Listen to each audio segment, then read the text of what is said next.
On March 24, 1916, the unsuspecting French cross-channel steamer Sussex was on a voyage from Folkestone to Dieppe when chaos descended upon the vessel's serene decks. Seemingly, the ship had struck a mine. The battered Sussex managed to navigate her way to safety. However, with the triumph of survival, a haunting toll was exacted. Among the casualties, 50 souls met their untimely demise, including 25 U.S. citizens who had embarked on the ill-fated voyage. As the fragments of a malevolent torpedo were discovered within one of the lifeboats, the feeble German assertion that the Sussex had fallen victim to a mine was swiftly dismissed. Unbeknownst to Oberleutnant See Herbert Pustkuchen, his ill-fated decision had plunged his government into a veritable diplomatic crisis. But after amassing an impressive raiding record during the war, UB-29 mysteriously disappeared. Her story would not come full circle until many decades later, in 2017.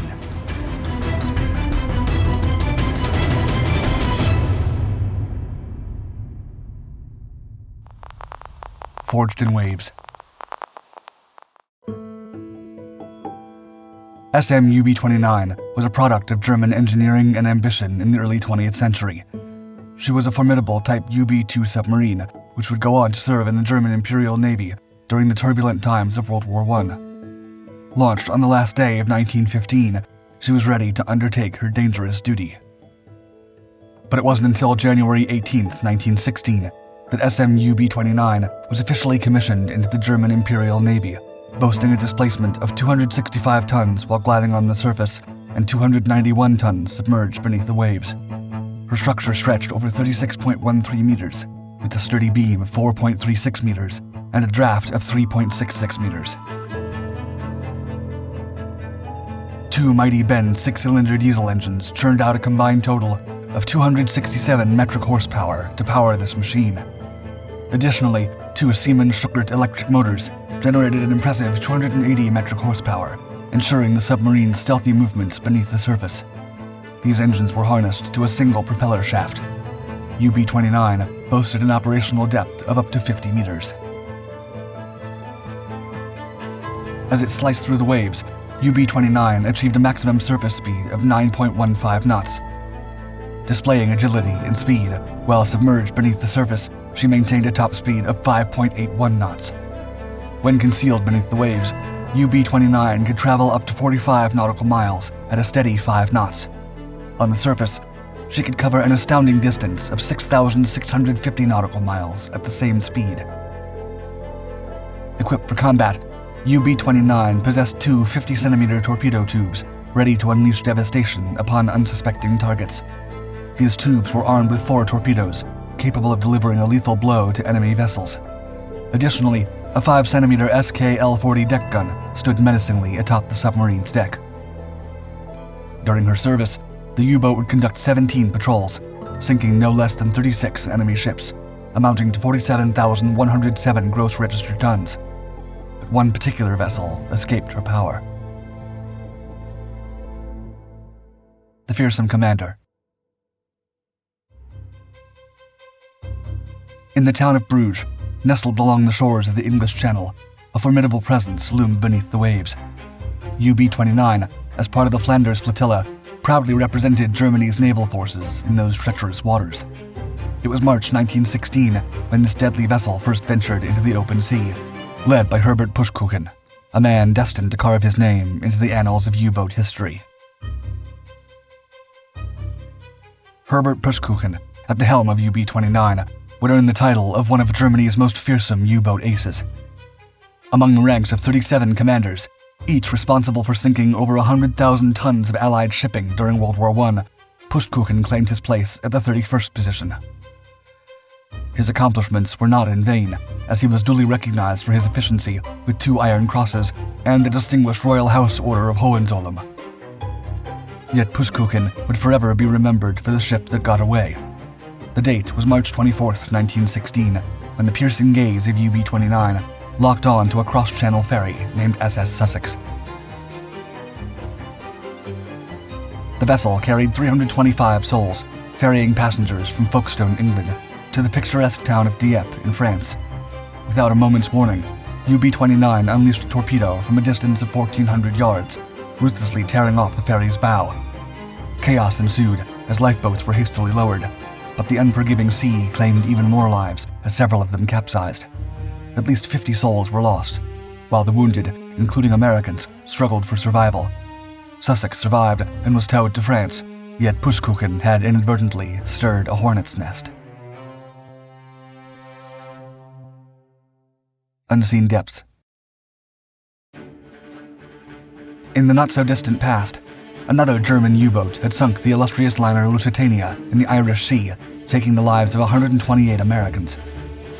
The repercussions of this tragic event had been dire, with President Woodrow Wilson warning Germany that any continuation of the unrestricted submarine warfare tactics would inevitably draw the United States into the war. Now, with UB-29's ruthless attack on Sussex, history repeated itself, and President Wilson ominously threatened to sever diplomatic ties. Germany, sensing the gravity of the situation, succumbed to international pressure and agreed to the Sussex Pledge. Henceforth, German U-boat captains would be forced to adopt a new strategy. Before sinking merchant ships, they would first surface and conduct searches for any evidence of munitions. If armaments were discovered, the submarine crew could then proceed to sink the vessel, but not before allowing the merchant crew to board lifeboats. This shift in tactics, known as the cruiser rules, effectively reduced the effectiveness of U-boats, depriving them of the element of surprise in torpedo attacks. Meanwhile, UB-29 would have a short-lived existence. With a new captain named Erich Platsch at the helm, the submarine unknowingly embarked on an ill-fated journey for her final patrol less than a year after she entered active duty. On December 13, 1916, the British destroyer HMS Landrail encountered UB-29 near the Strait of Dover. The vigilant Landrail managed to spot the submarine before she could fully submerge and swiftly rammed her. This preemptive action prevented UB-29 from disappearing beneath the waves undetected. Notably, the invention of the depth charge launcher was yet to come, so the destroyer resorted to dropping a series of depth charges over the side in an attempt to incapacitate the sub. Indeed, such explosives, designed to detonate underwater, posed a significant threat to the vulnerable submarine. However, the outcome of the encounter remained shrouded in uncertainty, as UB-29 vanished without a trace. Shifting sands. Despite lacking conclusive evidence of a confirmed kill, the crew of HMS Landrail received prize money for their valiant efforts. The inclement weather and the darkness of the night made it difficult to ascertain the exact fate of the German submarine. Nevertheless, the English authorities designated the submerged location of UB-29 as its unseen final resting place, southwest of the Goodwin Sands, located 6 miles off the coast of the Kentish town of Deal. But it wasn't until many decades later that some light would be shed on the mystery. Thomas Termote, a Belgian marine archaeologist and wreck hunter, has cautiously explored the U-boat cemetery near his house, where he has discovered the remains of 28 U-boats, including 11 in Belgian waters. His most significant find, however, was yet to come.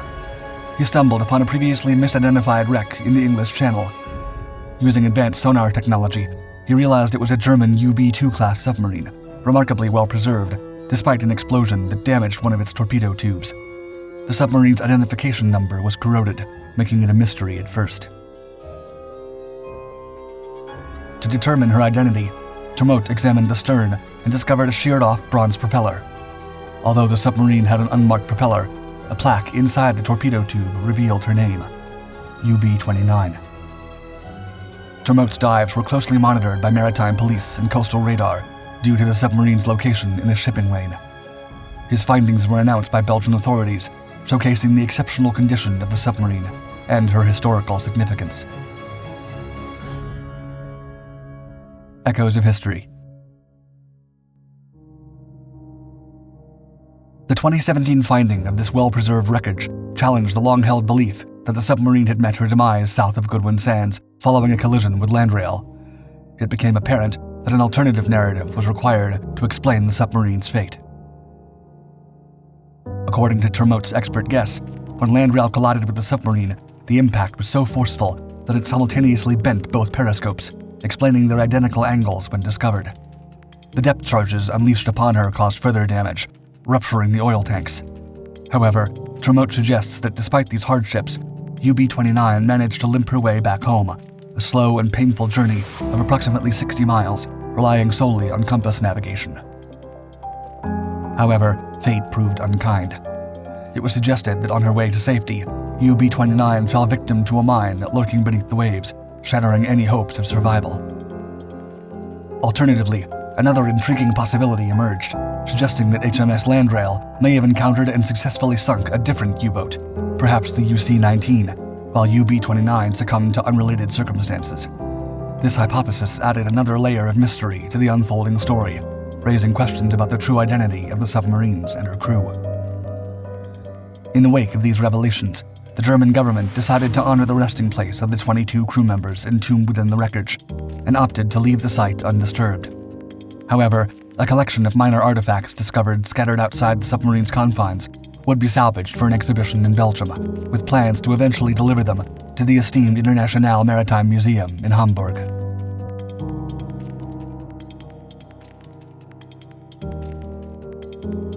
Thank you for watching Dark Seas.